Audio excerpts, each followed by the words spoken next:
बांग्लादेश के साथ तो बहुत बड़े वाला खेला हो गया है यार। बांग्लादेश ने सोचा था कि भाई हम बाइकआउट करेंगे और साथ में भाई पाकिस्तान भी बाइकआउट कर देगा और फिर आईसीसी घुटने टेक देगा हमारे सामने और बोलेगा कि चलो ठीक है भाई आप श्रीलंका चले जाओ। बांग्लादेश ने भाई ऑफिशियली जो है ना वो अपना बाइकआउट भी कर दिया, उसकी जगह पे स्कॉटलैंड भी आ गया। और जब हमारी बारी आई, पाकिस्तान की बारी आई, हमने बाइकआउट ही नहीं किया है। भाई बहुत बुरा हो गया यार बांग्लादेश के साथ। बहुत बुरा खेला हो गया भाई। ने क्रिकेट टीम का ऐलान कर दिया है। कल पाकिस्तान कह रहा था इंडिया 22वीं टीम ढूंढ ले। सुनने में ये आ रहा है कि इंडियंस कह रहे हैं कि पाकिस्तान हमें ब्लैकमेल नहीं कर सकता। अमीर हुसैन क्रिकेट को बड़ी कि अगर आप एक तरफ ये कह रहे हैं कि हम बायकॉट कर देंगे, प्रधानमंत्री को वापस आने दीजिए, वो इस वक्त देश में नहीं है, उनके साथ हमारी बातचीत होगी और जैसा वो कहेंगे हम कर देंगे। अगर वो कहेंगे बायकॉट करना है तो हम बायकॉट कर देंगे। और दूसरी तरफ आज आपने टीम का ऐलान कर दिया, ठीक है, वो प्रोसेस है, एक डेडलाइन होती है, उससे पहले आपको आईसीसी को अपना स्कॉट देना होता है। मैं मानता हूं इस बात को। बांग्लादेश के प्लेयर को निकाला गया आईपीएल से। जब आईपीएल से निकाला तो फिर बांग्लादेश ने कहा कि ठीक है आपके सिक्योरिटी के मसाइल हैं तो फिर आप वर्ल्ड कप खेलने के लिए भी नहीं आएंगे। जब वर्ल्ड कप ना खेलने की बात आईसीसी से की तो फिर आईसीसी जो तमाम कवानीन को तब्दील कर सकता है भारत के लिए, वो बांग्लादेश से कहा कि सारे मामला तो हो चुके हैं, अब कैसे हो सकता है, तब्दीली कैसे हो सकती है। हालांकि बांग्लादेश का पॉइंट ऑफ व्यू ये था कि जिस तरह से पाकिस्तान और भारत का मैच जो है वो न्यूट्रल वेन्यूज पर होगा, इसी तरह से आप हमें भी फिर वहां पर शिफ्ट कर दें क्योंकि हमारे सिक्योरिटी के मसाइल हैं। नहीं माना गया और फिर उसके बाद ये फैसला आईसीसी ने कर लिया कि ठीक है बांग्लादेश नहीं खेल रहा तो फिर आयरलैंड की टीम को शामिल कर लिया गया है और स्कॉटलैंड की टीम को शामिल कर लिया गया है और पाकिस्तान ने इसके ऊपर बड़ा स्ट्रांग स्टांस लिया है। टीम अनाउंस हुई है वर्ल्ड कप के लिए। जो सिलेक्ट हुआ उन्हें हमारी तरफ से गुड लक, जो सिलेक्ट नहीं हुआ अगर वर्ल्ड कप में परफॉर्मेंस अच्छी नहीं होगी तो उनके नाम मीडिया में लिए जाएंगे कि इन्हें होना चाहिए था। ये हमारा दस्तूर है।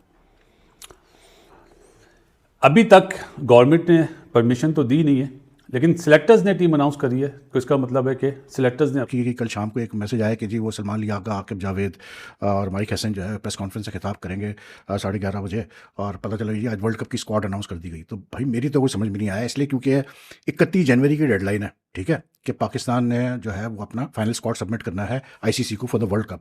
तो आज जो है वो 25 तारीख है। तो ऐसी क्या जल्दी थी वर्ल्ड कप स्क्वाड अनाउंस करने की जब आपने ये कहा हुआ है कि हम गवर्नमेंट से इजाज़त लेंगे कि भाई मतलब हमें खेलना चाहिए वर्ल्ड कप में, नहीं खेलना चाहिए। इससे ये मैसेज गया I think Bangladesh cricket board को मोस्ट प्रोबेबली, अगर वहां पे उस वक्त हो रहा था ना, उनको पता था ये आने वाले टाइम पे ये चलेगा, तो वो अब मैं क्या बोलूं यार, बांग्लादेश बेहतर समझता जो उन्होंने डिसीजन लिया है, लेकिन वो अपनी क्रिकेट संभाल सकते हैं। जो सैंक्शन लगेगी आईसीसी की तरफ से वो बर्दाश्त कर सकते हैं, ठीक है। सैंक्शन तो नहीं लगेगी क्योंकि उन्होंने अपना मुझे नहीं आइडिया बासित भाई या आप लोगों को ज्यादा पता होगा कि ना खेलना इनकार करना फील कर रहे हैं। जब वो अनसेफ की बात आ जाती है ना, फिर जरा सैंक्शन का मेरा नहीं ख्याल कि इतना कुछ होगा, वो तो आगे आपको पता चल ही जाएगा। मैं ये कह रहा हूं कि उनको भी ना जो चीजें थी ना वो उन्होंने सही से इस्तेमाल नहीं की। उन्होंने क्या कहा, कंट्री कम फर्स्ट और फलाना और ये और वो सारी बातें जो मुस्तफिजर वाली है, ये आईसीसी से जब बात की तो ये चीजें वो बीच में लाए। उनका थोड़ी मैटर है कि कंट्री के बारे में आप क्या सोच रहे हैं या मुस्तफिज का क्या प्रॉब्लम हुआ था आईपीएल में। वो तो ये देखते हैं ना कि आपका कोई जेन्युइन कंसर्न ऐसा होना चाहिए, उस पर ही रहना चाहिए था, डिबेट को वहां रखना चाहिए था। उन्होंने बाकी चीजें इमोशनल एंगल भी आईसीसी में यूज किया जो फायदा नहीं हुआ होगा, मतलब बताया गया होगा। मगर अब मुझे समझ नहीं आ रही कि हम विकेट के दोनों तरफ खेल रहे हैं, स्ट्रेटजी है, एंगेज रखना है आईसीसी को भी, बीसीबी को भी, हम या प्राइम मिनिस्टर के आने का वाकई वेट हो रहा है। क्या लग रहा है आपको इस पे? श्योर भाई, प्राइम मिनिस्टर साहब तो हैं, वो लोकल टाइम, इंग्लैंड के लोकल टाइम दोपहर 12 बजे की उनकी फ्लाइट है। पाकिस्तानी की 5-6 घंटे का टाइम का डिफरेंस है, हम 5-6 घंटे, पाकिस्तानी टाइम 5 या शायद 6 होंगे या 4-5 घंटे, जो भी फर्क है। इंग्लैंड के लोकल टाइम 12 बजे उनकी फ्लाइट है, 8 घंटे की फ्लाइट होती है, तो कुल मिला के वो रात को पहुंचेंगे। मंडे वाले दिन से वो अपने, क्या देखते हैं आप इस सारी चीज को, कैसे देखते हैं इसको? और ये एक तरफ क्रिकेट टीम का ऐलान कर देना, दूसरी तरफ कहना हम बांग्लादेश के साथ खड़े हैं, इंडियंस कह रहे हैं ये ब्लैकमेल नहीं कर सकते, हो क्या रहा?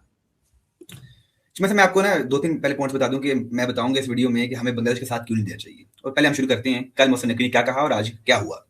मोहसिन नकवी ने कल अपनी प्रेस कॉन्फ्रेंस में बोला जी के वी स्टैंड विद बांग्लादेश के साथ बड़ी ज्यादती हुई है और अगर आईसीसी ने 21वीं टीम ढूंढ ली है तो they should find 22nd team, 22वीं टीम ढूंढ लें फिर वो। लेकिन चीमा साहब, मजे की बात ये थी, रात को एक नोटिफिकेशन आ गया था हमारे पास। वो नोटिफिकेशन ये था कि पाकिस्तान अनाउंस कर सकता है अपना T20 squad 11:30 AM। I was shocked Cheema साहब कि भाई ये क्या किया है। अगर आप ब्लैकमेल करना चाहते थे आईसीसी को या आप थोड़ा सा इंडिया के ऊपर प्रेशर डालना चाहते थे, जो कि डलना नहीं था।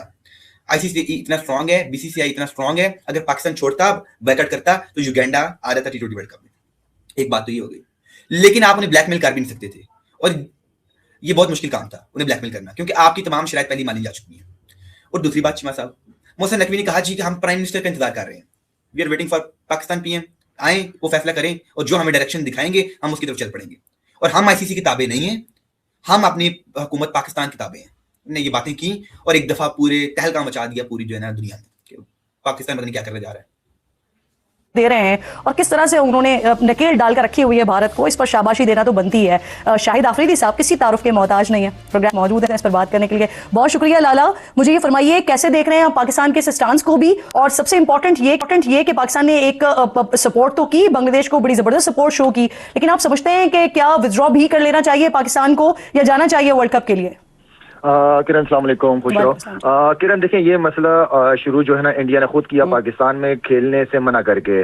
पॉलिटिकल मसला और इंडियन बांग्लादेश वो तो चल ही रहा था। हिंदू इंतहा पसंद पार्टी ने KKR को भी धमकी दी है कि मुस्तफीक को जो है वो ना खिलाएं, क्योंकि बांग्लादेश में हिंदुओं का कत्ल किया जा रहा है। शाहरुख खान साहब को भी धमकी दी गई, प्रेशराइज किया गया कि KKR से आप इस प्लेयर को निकाल दें। इस चीज ने इंडिया और बांग्लादेश के ताल्लुकात को और ज्यादा जज्बाती और खतरनाक कर दिया। और बांग्लादेश बोर्ड ने जबकि कहा कि अगर आप हमारे एक प्लेयर को सिक्योरिटी नहीं दे सकते तो आप पूरी टीम को कैसे दे सकते हैं। यहाँ मेरी भी सपोर्ट बिल्कुल बांग्लादेश के साथ है, बिल्कुल ठीक कह रहे हैं। बांग्लादेश बोर्ड ने आईसीसी को लेटर भी लिखा कि हम इंडिया में नहीं खेल सकते। आईसीसी ने उनकी रिक्वेस्ट को रिजेक्ट कर दिया और इंडिया में ही खेलना पड़ेगा, आईसीसी ने कहा, मगर बांग्लादेश ने मना कर दिया। फिर उसके बाद रिक्वेस्ट दोबारा की बांग्लादेश ने, जो आईसीसी डिस्प्यूट रेजोल्यूशन कमेटी है, उनको भी रिक्वेस्ट भिजवाई कि अगर पाकिस्तान खेल सकते हैं तो व्हाई नॉट कि श्रीलंका में ही बांग्लादेश के मैचेस हैं, जो कि मैं समझता हूँ कि बिल्कुल ठीक कह रहे हैं। बांग्लादेश, मैं भी पूरी तरह बांग्लादेश को सपोर्ट करूंगा। जहां तक पाकिस्तान की आपने बात की, पूरी सपोर्ट होनी चाहिए बांग्लादेश के साथ हर लिहाज से, लेकिन क्योंकि एज अ क्रिकेटर मैं नहीं समझता कि ये बात होनी चाहिए कि पाकिस्तान ना खेले, क्योंकि पाकिस्तान श्रीलंका में खेल रहा है, इंडिया जाके नहीं खेल रहा, श्रीलंका में खेल रहा है। और वहां की कंडीशंस मेरे ख्याल में, मैं ये समझता हूं कि हमारी टीम को सूट भी करती है। तो मैं इस डिसीजन के फेवर में नहीं हूं कि पाकिस्तान भी ना जाए। हाँ, बांग्लादेश को पूरी तरह सपोर्ट करे, हर लिहाज से सपोर्ट करे। देखिए, आईसीसी जो है ना वो इंटरनेशनल क्रिकेट काउंसिल नहीं है, वो इंडियन क्रिकेट काउंसिल है, तो इस चीज को भी देखना पड़ेगा। इसलिए मैंने कहा ना कि इंडिया के लिए तमाम कवानीन बदल सकते हैं आईसीसी के, लेकिन एब्सोल्युटली जब किसी और कंट्री की बात आ जाती है, और ऐसी कंट्री जिसमें फिर पाकिस्तान आ जाए या फिर जिसमें बांग्लादेश आ जाए, कि जहां पर वो जो कुछ करते रहे हैं तो उसका असर आ रहा हो, तो फिर वहां पर आईसीसी अपने कवानीन नहीं बदलता है, वहां पर आईसीसी रिलक्टेंट नजर आता है हमें। मुझे ये फरमाइए कि आपको मुस्तकबिल में क्या असरात पड़ते हुए नजर आ रहे हैं आईसीसी के इस फैसले के बाद, कि ठीक है एक टीम अगर अपने सिक्योरिटी के मसाइल बता रही है तो ठीक है वो ना आए, हम किसी और को शामिल कर लेते हैं? देखिए, अभी तो किरण बात यह है कि अभी तो इंडिया आईसीसी का जो चेयरमैन है वो भी आपको प्रेसिडेंट जो है वो भी क्या नाम है